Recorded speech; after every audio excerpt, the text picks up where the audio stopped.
Hi there, this is Jana. I'm a doula with Yima Mamas, and today I'm going to talk to you about induction or being induced. I want to explain first the difference between induction and what you might have heard is called augmentation. And so, first of all, the word induction itself means to lead into or to bring on, and augmentation is more to make something increase. So the way in childbirth, in labor and pregnancy, that induction is used is when a mom is not in labor. She is just pregnant and she may be at her due date or after her due date, and for some reason, whether medical or not, the care providers want to bring on labor or induce labor. And so that's starting from not being in labor and then making labor start. However, augmentation is where you have started labor. So you already began labor, you might have gone to the hospital, and for some reason, the medical professionals have said they want to augment labor with Pitocin usually, and they will use that medication to make your labor contractions increase and go faster, stronger, continue on. So that's the difference between induction and augmentation. So now I'm going to explain to you a little bit more about induction and the different ways that you can medically be induced, and also ways that you can naturally help your body to induce itself. So first, stripping the membranes is an intervention that's often offered initially to help your body go into labor, and that is where a medical provider will use their fingers to swipe around the cervix and kind of separate the cervix from the amniotic sac, and that is a way to release prostaglandins, which is a hormone that softens the cervix into the cervical area. And so the idea is that it would promote your cervix to start opening and or getting softer and ready for labor. It's not a way that you can start labor immediately, but some women may start a few days earlier, start labor a few days earlier than they would have by doing the stripping the membranes. It can be a painful experience and it may produce bleeding, and it also might, one risk is that it could break the waters and then get your labor started sooner than you expected, but those are fewer and far between, but just some things to be considered if stripping the membranes is offered, that you can think about and decide whether you want to do it or not. Another way to get prostaglandins to the cervix is through prostaglandin gel, or a paper with prostaglandins on it called Cervidil, and those are ways that they can put the prostaglandins onto your cervix. It's not going to be as painful, but it will take time. So I've seen this done usually when an induction is planned and they want to help soften the cervix before they use other medications, and they put the Cervidil on the cervix, and it releases those prostaglandins to allow your body to start to soften and get ready for labor. And I have seen a mom who that was enough for her to go into labor, which was great. But a lot of times moms will then need another form of medication or intervention in order to really get labor started. So those are usually done in hospital. If you want to do something like more naturally to bring those prostaglandins to help your cervix to soften, the natural way to do that is by having sex or making love, and the semen from the man actually has prostaglandins in it. So when that is released around the cervix, then that also helps to ripen, what they call ripening the cervix, and make it soft and start to open up. So that's a way that if you don't want to do the stripping the membranes or getting the prostaglandin gel put on there with someone's fingers, you can just make love and enjoy it, do it often, and let your body start to open and soften on its own.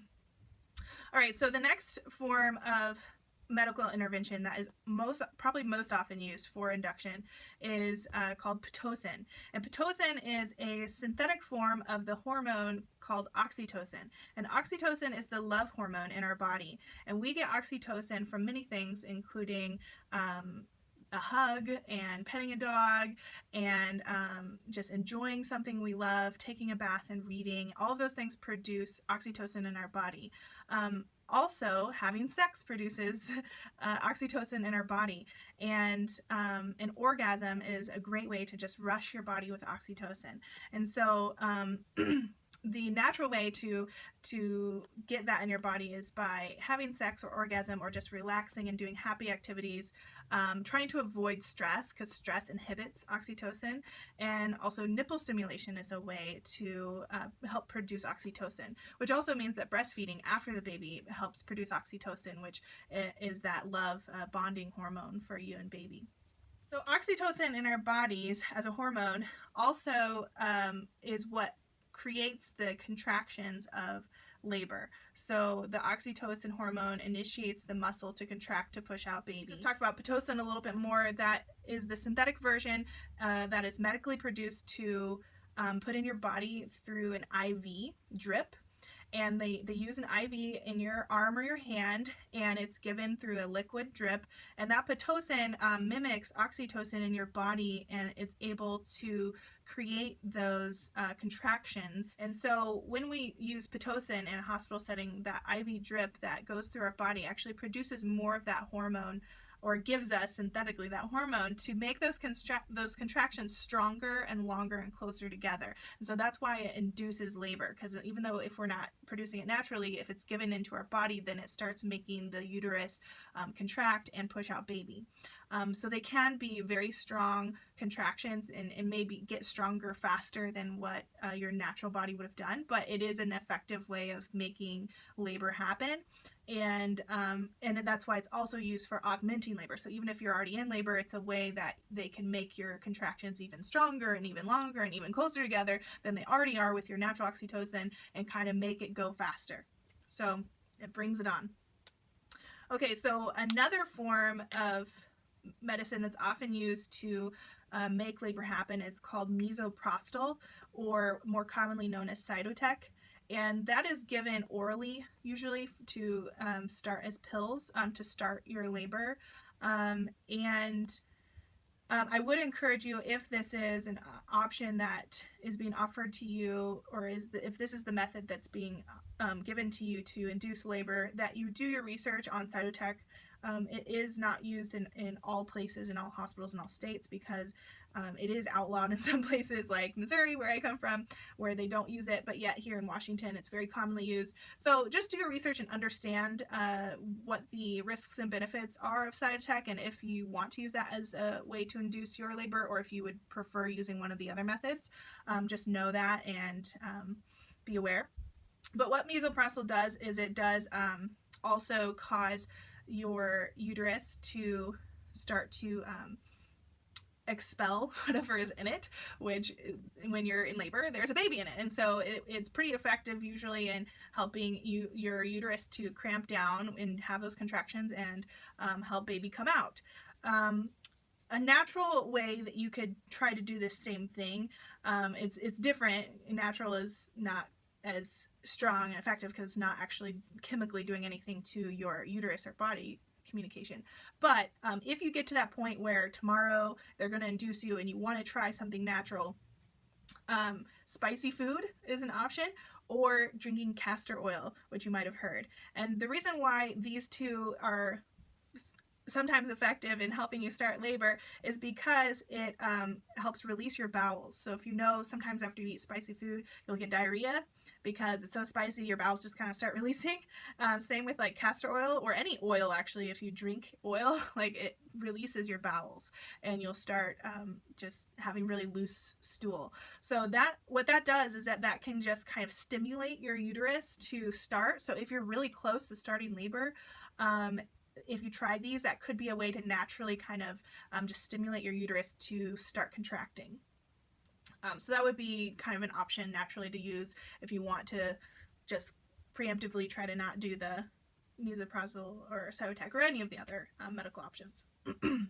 Okay, next, breaking the water. So this is sometimes called AROM, which is artificial rupture of the membranes.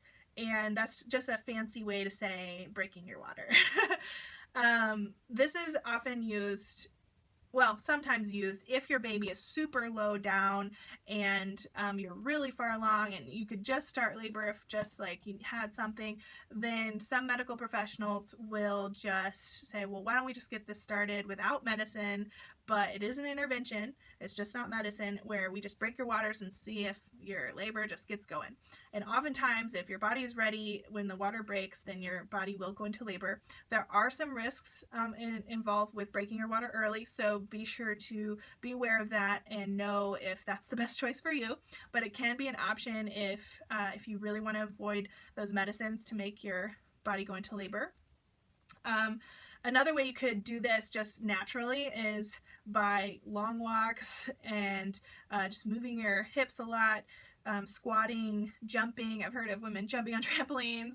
And it sounds crazy in late pregnancy, but some women try it. Honestly, I would recommend just relaxing and chilling out. But if you really want to try to get things started, this is a way that women basically, by doing that walking and movement and squatting and jumping, you can kind of help encourage baby to move down and press into the cervix and press into the bag of waters, and it might break your waters and get things started on its own. So those are things that you could try if you really want to. And so lastly is actually a mechanical way of opening the cervix.